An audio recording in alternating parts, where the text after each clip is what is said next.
العناية بالبشرة فوق سن ال30. النهاردة هنقدم شوية نصايح بسيطة للحفاظ على صحة وشباب البشرة في المرحلة العمرية دي. وأول نصيحة وأهم نصيحة هي الترطيب المنتظم. بعد سن ال30 بيقل إفراز الزيوت الطبيعية في الجلد، مش بس كده، ده كمان قدرة الجلد على حبس الرطوبة هي كمان بتقل، وبالتالي الترطيب هنا مهم جدا جدا علشان ندعم حاجز البشرة ونحميها من الجفاف ومن الخطوط الرفيعة.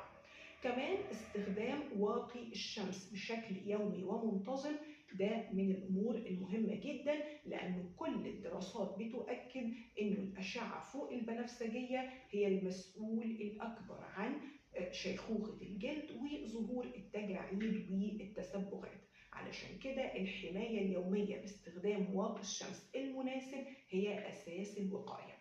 التغذية السليمة، طبعا الغذاء الصحي هو اللي بيمد الجسم والجلد بمضادات الأكسدة واللي بتكون مهمة وضرورية لنضارة البشرة. النوم الكافي، لازم ناخد قدر كافي من النوم كل يوم، لأنه أثناء النوم الجسم بيقوم بعملية إصلاح للخلايا التالفة وكمان بينتج الكولاجين.